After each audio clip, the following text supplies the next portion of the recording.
Hello, my name is Beth Dixon, and this is a video series based on Vicki Borlaug's PowerPoint presentation on conditional probability, independent events, and the multiplication rule. I wish to thank Mrs. Borlaug for allowing me to use her PowerPoint to make this set of videos on probability and the multiplication rule. I anticipate 3 or 4 parts to this video series, and this starts part 3, so we may get up to 5 parts. The topics to be covered in this series include conditional probability, sampling with and without replacement, multiplication rule for probability, and independent and dependent events. To start this video, we will look at example 3. We have a class consisting of 8 girls and 5 boys. 3 students are randomly selected from the class. Find the probability that they're all boys if the sampling is done with replacement. And for the B part, we'll find the probability that they're all boys if the sampling is done without replacement. We have 8 girls, 5 boys, for a total of 13. And I always like to do this total here. Lots of times you won't have the clip art on the test or in your problems from your teacher. So I like to write the words in my handwriting to take ownership of the problems, and so that I can see the numbers better than in the written problems that are given either in the book or on your teacher's handouts. And we're looking to find the probability that of the 3 we select, all of them are boys. And this is done with replacement. So the probability that the first is boy, that the second is a boy, and that the third is a boy. What is the probability that the first is a boy? Remember that this 3 here simply tells us how many times we will be doing our problem. We will be doing it 3 times. The first is a boy would be 5 out of the 13. Multiplying the probability that the second is a boy. Well, since we've done it with replacement, that boy has been placed back into our sample space, and it remains 5 out of 13 times, for the third boy, again we've replaced him back, 5 out of 13. We multiply that out on our calculator, and that will give us 0.0569. Please remember to always ask your teacher what rounding rules they wish you to follow. Let's do the same problem, but this time let's do it without replacement. Without replacement, we'll start out with the same thing. We will do this problem 3 times, but because we're doing it without replacement, each fraction will be different. The probability of the first one would be 5 out of 13. But then we have selected one of these boys and taken him out of the mix. So when we multiply the next one, we have 1 less boy. Imagining taking one of these boys out, so we therefore only have 4 boys and a total of 12. So the second probability would be 4 out of 12 times, for the third pick, the probability that the third boy is, remember we've taken another boy out and taken him out of our selection or our sample space. That gives us 3 out of 11, because not only did we take a boy out, we also reduced our total. And then when we multiply these 3 fractions, we get 0.0350. And for Miss Borlaug, she rounds to 4 decimal places. Again, just ask your teacher about what they consider for their rounding. Here is a class activity for you to try, or a problem for you to try on your own. And again, it's doing something very similar with replacement and without replacement.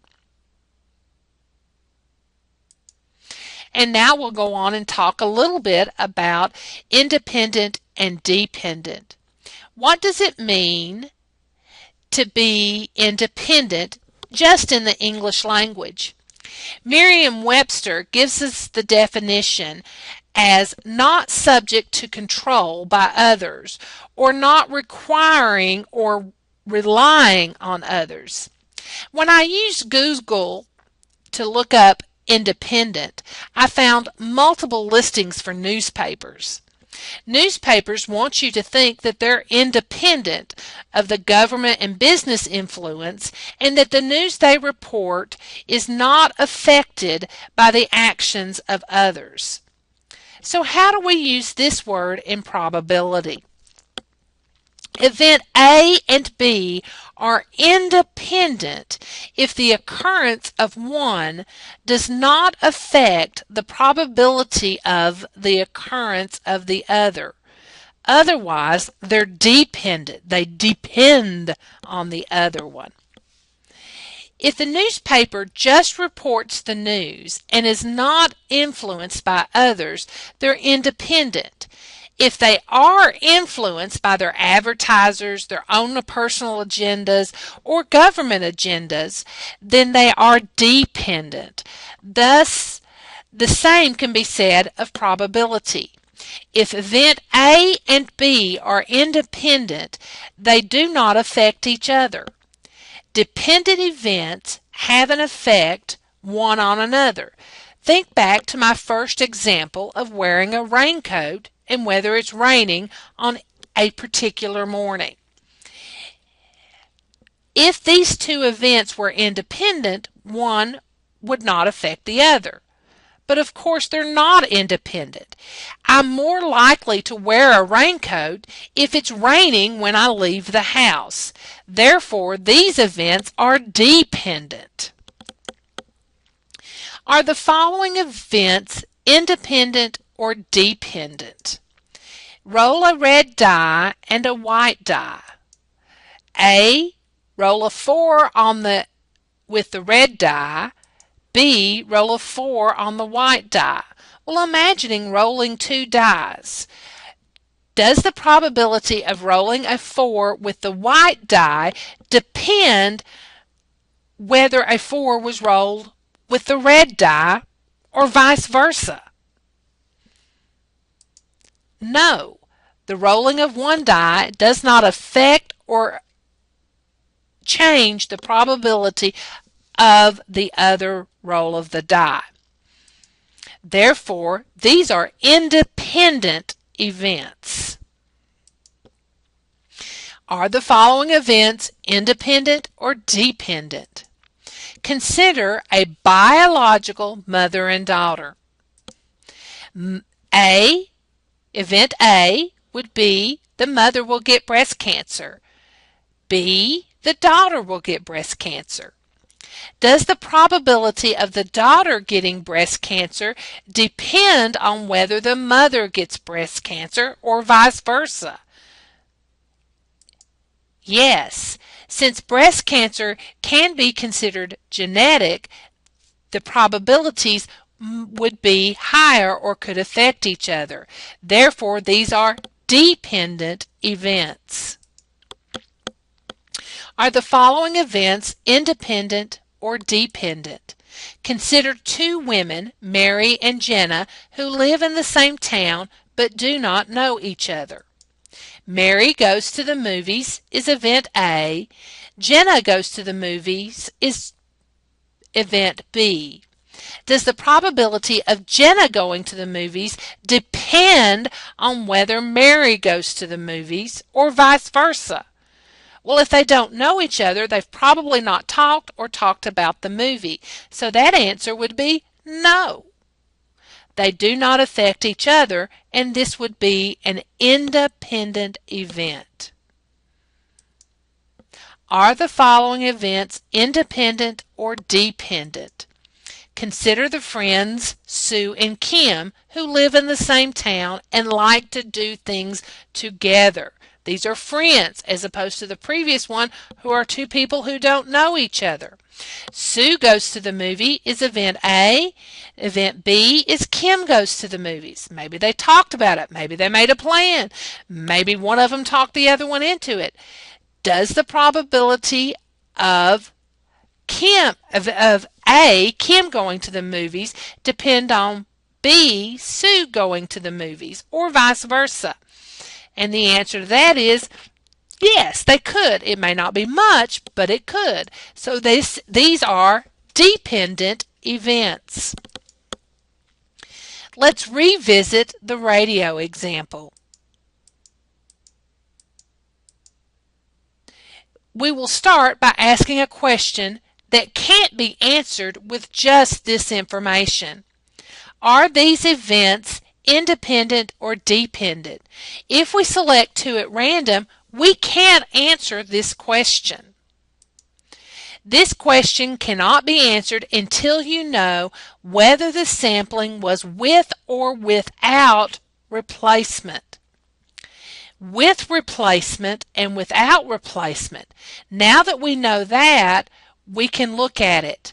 When we sample with replacement, the first pick does not affect the probabilities on the second pick, or vice versa, because all four picks are still in the sample space.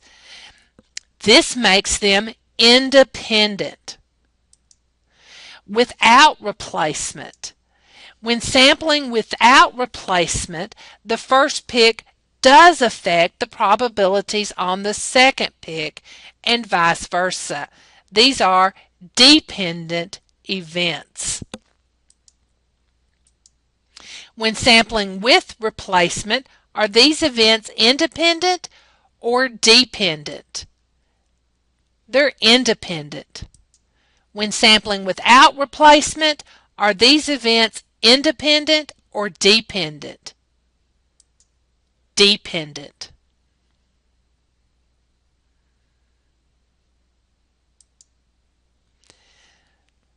Let me check something real quick about the time.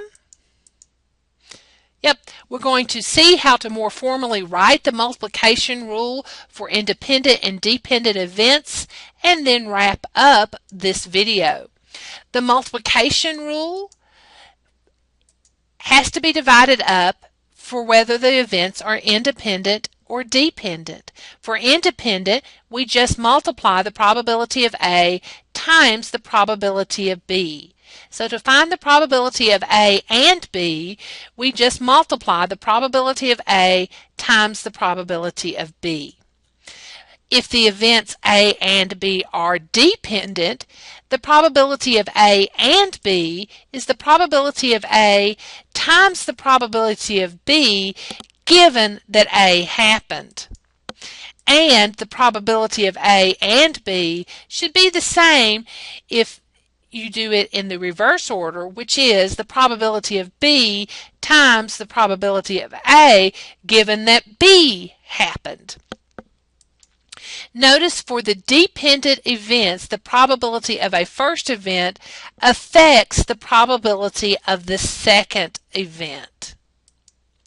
Note in the next example, which will be in the next part of this video series, we will see how to use this formula to check for independence. Nope, it's going to be in this one. I've put one more example in here. Given the following probabilities, the probability of C equals 0.6, probability of D equals 0.5, and the probability of C and D equals 0.4, we want to check to see if C and D are independent. And the solution is just to see if these two are equal. This is the formula that we just saw, exchanging the letters, and we just want to see if 0.4 is equal to 0.6 times 0.5. If that's the case, and let me back up so you can see it, probability of A and B, if they are independent, must equal the probability of A times the probability of B. So we're going to plug in those numbers. 0.4 and then 0.6 times 0.5 is 0.3, and since those are not equal, they're not independent. And if they're not independent, we could say they are dependent. Here is a class activity for you to try. You can pause this video here to watch, and thank you for watching this part of my video on the multiplication rule and the independent and dependent. There is an additional video for this series, and I've already lost count on how many that is, but as always, if you need help, please come and see me in the MBSS room 222.